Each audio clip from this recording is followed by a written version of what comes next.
你知道现在的男生啊都是怎么筛选女生的吗？他们啊有以下几个原则哈，男生们也看一看是不是符合你们心中所想的。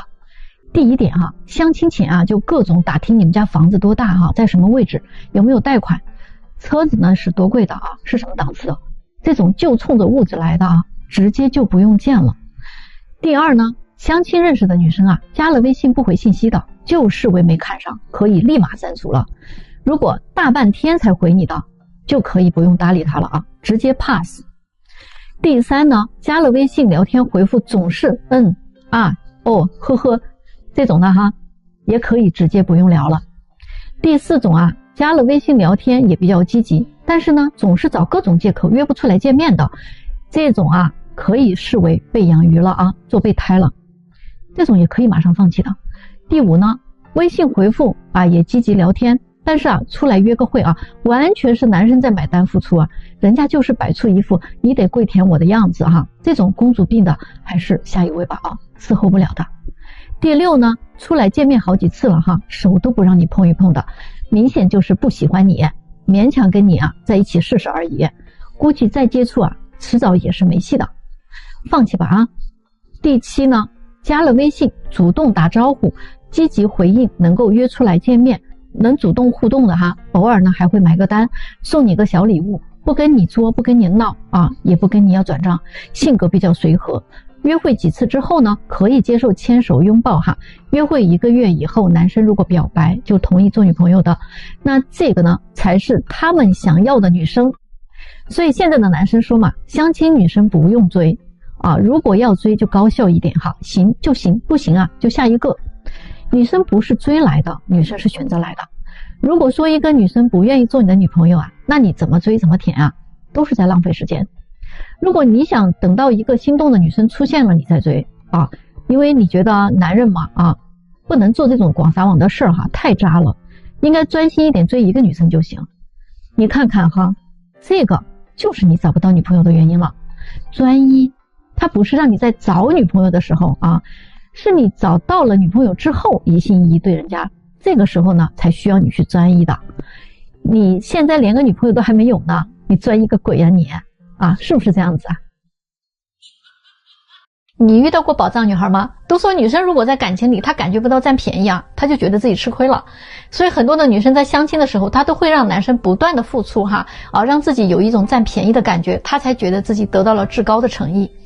但是现在的男生已经不吃这一套了呀，特别是在北京哈，男生们对这套理论已经开始了集体开始抵制和反抗。所以难怪前几天哈，相亲的一对男女嘛，相亲完了之后呢，男生有点激动哈，他就跟我打了个电话啊，他说有点不敢相信，头一回遇到这样的宝藏女孩。他们那天去相亲吃饭的时候啊，他故意试探性的跟女生说，咱们初次见面，咱们都是出来相亲的，我这个人呢也不是抠门，只不过我觉得本着公平的原则嘛，咱俩也没有什么特殊的关系，所以今天这顿饭咱们能 AA 吗？啊，你能不能接受？其实这个男生家里是北京的啊，家庭条件很好，自己的收入还挺高的，他主要是之前遇到过太多物质女生了，现在他很厌倦和反感男生呢一味在付出金钱和物质，还提供情绪价值，而女生在一边享受着男生的付出，同时一边认为这是理所当然的，另一边呢还吃在嘴里看着锅里的，自己呢还不想有同等的付出，生怕自己吃了亏没占到便宜啊。但是他这一次相亲的经历完全刷新了他的认知。这个姑娘听他说 AA 的时候啊，非常淡定的说啊， AA 很好啊，我在国外的时候呢，朋友之间吃饭都是 AA 的，很正常的，而且现在都什么时代了呀，男女平等嘛，我们都出来工作，都出来挣钱，本来就应该这样的。他接下去说的话简直就是语出惊人了。他说谈恋爱是双向奔赴的呀，是一个相互付出的过程，万一我们合适了的话，以后到结婚的时候还要彩礼，还要房子换车，那时候要花的钱就会更多的。我觉得现在的男生其实挺不容易的，如果是我的男朋友的话，我是舍不得让他有这么大的压力的。如果我嫁给一个自己喜欢的男生，那什么彩礼这些陋习我都可以不要的，真的搞得跟交易一样。我是不想把自己弄得跟商品一样，还给自己贴个标签，还标个价格。爱情应该是无价的才对啊，别说这顿饭我可以给你 AA， 如果我们以后结婚了，家里的开销我都可以给你一起 AA 付出，我不会让你一个人扛。这个男生听到这儿啊，激动地对这个姑娘说，你真的是这么想的吗？那我是不是遇到了宝藏女孩呀？现在有你这种想法的女孩可是太少了。我之前遇到的女孩啊，都特别物质。我前女友刚跟我在一起，前3个月就花了我50多万，最后啊还没成。要是早遇到你有多好啊！对于这个姑娘的观点，你们赞同吗？咱们到评论区聊一聊呢。我发现现在有的女生啊，就这辈子她好像没吃过饭似的哈，天天就跟吃饭这件事啊干上了。96年的姑娘哈，说实话长得挺漂亮的，来我这相亲2个多月了，见了好几个男生，但是每一个呢都不到2周，她就继续不了了。我私下里也了解了一下哈，才发现这个姑娘真的很有意思呀。她每次见面都要求男生请她吃大餐，真的不是一般人吃的那种哈，一顿下来都得人均上千的。第一个男生呢，直接就回绝她了啊。这个男生说我不差那顿饭钱，我觉得这么吃饭是没有意义的，因为他可能就是在试探我对他的诚意嘛，或者就是试探我花钱大不大方嘛。我讨厌这种被人家试探的感觉。第二个男生呢，确实请他吃了1500块钱的大餐啊。饭后呢，人家就问他愿不愿意做男女朋友，结果这姑娘说哪有吃一顿饭就能做你男女朋友的呀。这个男生后来又请他吃了一次哈，这姑娘呀饭后就小嘴一抹就准备回家了啊，让男生送她一下。结果男生在车里啊就对她亲亲抱抱的，她就狠狠地把男生给推开了啊，得就这么着哈，这个也弹簧了。第3个男生呢，第一次请他吃饭的标准是1000，后来呢逐渐往下降标准哈。那这个标准一降啊，就惹怒了这个姑娘了。她说刚谈恋爱就这么小气吗？那以后要是结婚了的话，这日子还怎么过呀？她说受不了这个哈，这样的男生是不重视自己的。我就不太明白了，你谈个恋爱就非得吃这样的饭才能感受到一种优越感吗？今天你要吃日料啊，明天你要吃鲍鱼，后天你要吃法餐，然后你谈个恋爱就天天跟这个吃饭干上了，你就这么个吃法呀，1个星期就得吃人家2万多，最后你吃完了还来跟我说男生都没有诚意，还说人家都对你图谋不轨啊，说想睡你，该怎么办？那我就想问一下你是家里边没饭吃吗？你以为那些男生怎么想的呀？人家就是觉得自己已经付出了嘛，那你呢？你付出了啥？他不就得想让你也付出一点啥吗？这种事儿嘛，就是必然的。谁叫你吃人家那么多钱呀？啊，这么漂漂亮亮的姑娘，你说哈，搞得跟个蹭饭党似的，多掉价吧？啊，就说大家来评评理呢。你知道为什么你总是找不到理想的伴侣吗？说白了，还是你太贪心了。你要是喜欢了浪漫帅气的男人，那你就得接受他桃花不断。你选择了事业有成的男人，那你就得接受他忙碌，没有那么多时间陪伴你。你喜欢纯情不谙世事的女孩，那你就得接受他没有那么懂事儿，没有那么理解你，甚至他会有些作。如果你选择了成熟懂事的女孩，那你就怪不得他现实励志，太独立也不够粘人。男人都喜欢温柔独立懂事又纯情还善解人意的女人，而女人呢，电视剧看得太多了，都喜欢帅气多金宠爱又包容的男人。哎呀，电视剧里的男主角都是很完美的，但是我要试问一下你能做到女主角那样的女人吗？这个世界是很公平的，没有一个人是完美的。在对别人百般要求之前，你先衡量衡量你自己有几斤几两吧。建议你多睡睡觉，多做做梦，梦里什么都有。很多人婚姻不幸福的原因，其实就是因为你们彼此太消耗了。女人不懂男人为什么一结婚感情上就不想多付出了呢？似乎已经不爱自己了。其实这只不过源于男人他们是目的性的动物，他们以结果为导向，他没有不爱你，他只是想把精力用在更加有价值的事情上，来为这个家庭的未来负责。你说我说的对吗？而很多的女人结婚之后还在一味索取，希望男人继续跟她花前月下，继续给她制造心动浪漫，一如既往的对自己很好。这个怎么可能矛盾出现之后呢，就开始相互指责。其实他们都没有明白一个道理爱情其实是有生命的，它也有出生期、成长期、巅峰期，然后它也会逐渐进入一个下沉期、平静期，最后它也是会走向消亡的。消亡之后呢，它要么就涅槃重生，化为亲情，要么双方就会走向诀别。那爱情在婚姻中到底如何保鲜呢？其实很简单，它就像一笔存款一样，你每一次的用心都是在往里面存钱，你每一次的伤害就是在往里面取钱。当取钱的次数多了，存进去的钱就取一点儿少一点儿。如果你存的越来越少，娶的却越来越多，那最后你就把你的老本吃光了呀。所以经营爱情和婚姻只有2个字：用心。爱是一点一点积累出来的，不爱了呀也是一样。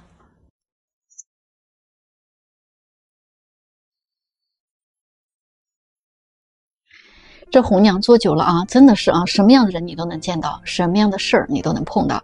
我一直呢都在说要抵制毒鸡汤泛滥，可是啊，我现在觉得毒鸡汤都不可怕，可怕的是现在有些女人那颗不知廉耻的心啊，一谈恋爱就想着办法啊搞男人的钱。最近有一个24岁的姑娘啊跟我说，她相亲认识了一个40多岁的大叔，这个大叔呢真的是很喜欢她，对她很好，也很大方，要什么买什么，真的是像疼女儿一样疼她。谈了快1年了，大叔给她送了套房子，说想跟她结婚。姑娘说那结婚的话得先给她买一辆80万以上的车，再给她200万现金，才愿意跟大叔去见父母。大叔虽然答应了她，但是就是一直没有兑现承诺。我就问她，你是真心想嫁给他吗？我这一问，她反而有点犹豫了，说我就是想拿了钱之后再说嘛。然后啊，她还问我啊，有没有什么办法可以让大叔先把钱给她。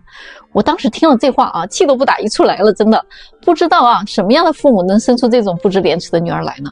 现在一些年轻的女生真的是啊，道德很沦丧啊，已经都没有下限了。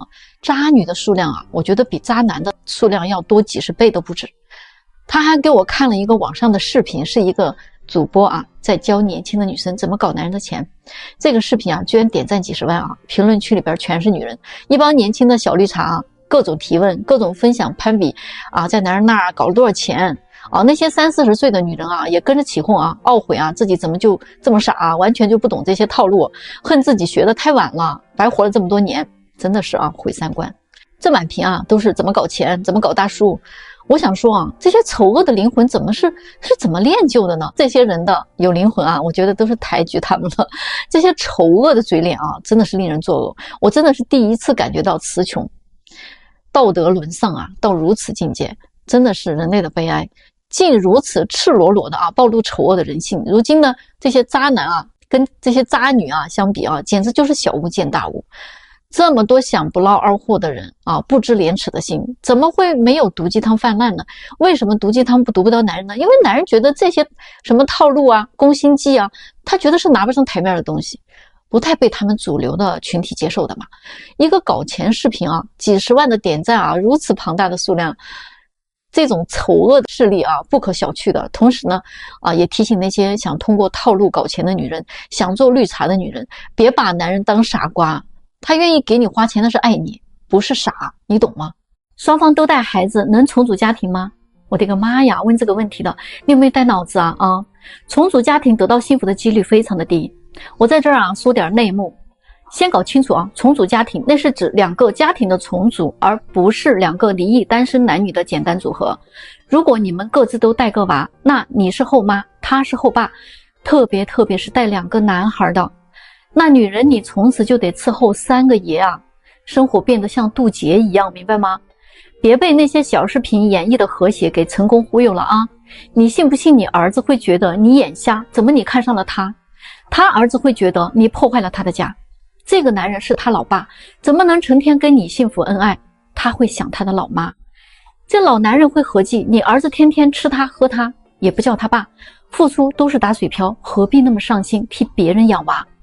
这女人也得合计，为啥你挣的钱都给你的儿子花，那我得联系孩他爸，再多给点补贴，不能让孩子受了委屈。男人也得联系孩他妈，多给孩子点母爱吧，别人的爱呀，始终不如亲生的。这个时候，女人你所有的付出和努力啊，都是白搭，可能你还得带着孩子呀，寻找下一家。这个就是大实话。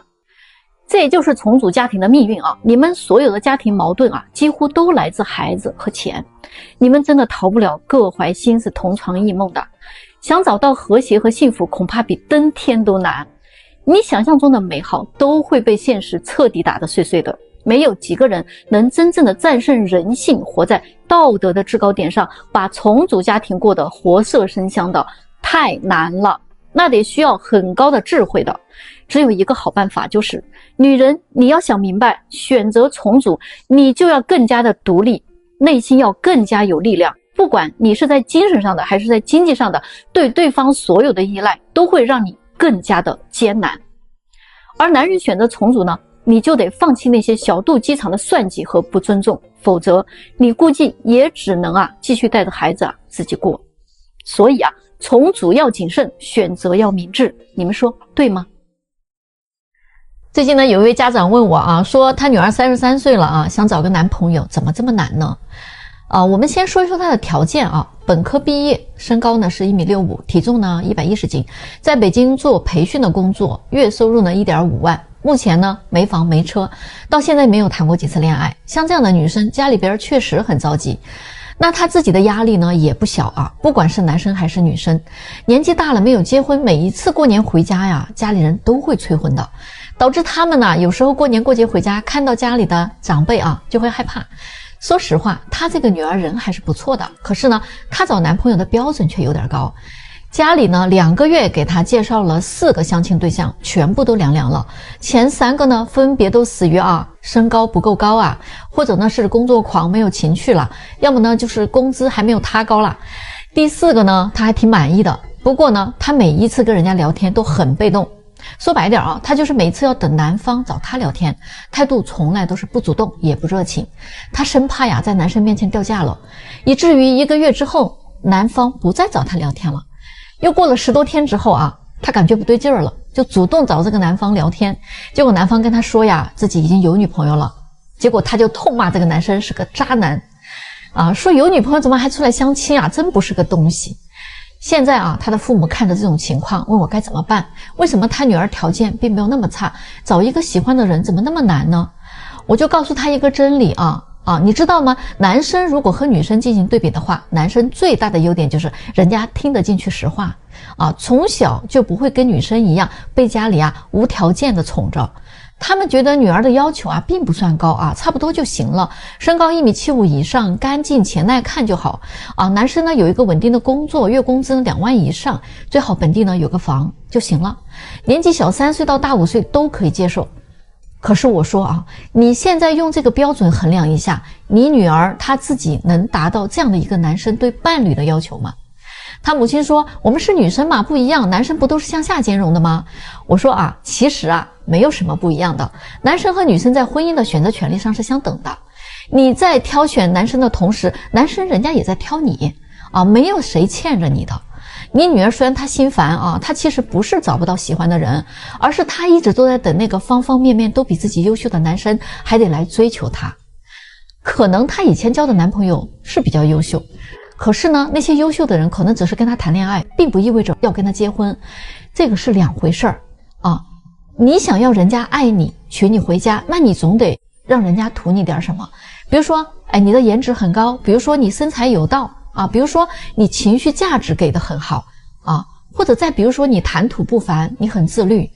你千万别整天说自己要求不高了，就是没有人追我打个比方，假如说你的高考分数清华北大你随便挑，但是你舍不得离开家随便挑一个家门口的985上了，这个呢才叫将就。但是其实呢你就是一个上大专的线，却到处说自己一直在等北大清华的招生办的电话，眼看着志愿申报要快截止了，你又来了一句985我都不要求了，我就将就着上个211算了。你看我已经把条件降到这么多了，211应该主动来抢我了吧？这个呢不叫将就，这个就叫还没睡醒呢，还做着梦呢太自信了。他其实没有这个实力，但是呢又不甘心。结果他父母说，以前从来没有人跟我们说过这个道理我说很多的女孩子，社会对她们的预期就是天真无邪，而且呢从小到大，女孩哪怕她是有一点点高于男孩的成绩就会得到很高的评价和奖赏。所以她们内心深处的优越感真的不是1天2天才形成的。那除了真的关系好的人，或者是我们专业的人会告诉你，谁会告诉你你家的孩子并没有你心目中那么优秀没有那么讨男人喜欢，更不会有人告诉你你家女儿长得不好看。谁吃饱了没事干去得罪人呢？对吗？最后呢我很难说他们有没有听进去这些话。那就算是他的父母听进去了，那他的女儿要改变起来恐怕也是非常非常难的，你们说是不是？总有人问我哈，那么多来相亲的人到底脱单率高不高呢？我可以很负责任的告诉你哈，有一大半啊都是来相亲市场寻梦的，但凡他不是来寻梦的，他分分钟就脱单了。为什么这么说啊？比如说哈，有的男人自己离婚了，带个孩子，40多岁了啊，还想找个未婚的大美女去给他的儿子当后妈，最好还能年轻点漂亮点哈，勤快听话性格好，最好啊还不图他的钱。这件事情哈，我说实话还真的是不太容易，不管你多有钱也未必就能办得到，特别是在北上广这些大城市哈，因为跟你 PK 的可能就是那些年轻帅气的富二代，他们有很良好的家庭背景和教育背景，又年轻又帅气，还有非常大的潜力。那如果你是一个年轻貌美的女生，面对这样的选择的时候，你会怎么选呢？这些美女又不是没脑子啊，她也不是眼睛瞎了，还有一些哈女的也是一样哈，离婚带个娃，还希望找个未婚大小伙子，最好还是高富帅，这个基本上也是在发春秋大梦嘛。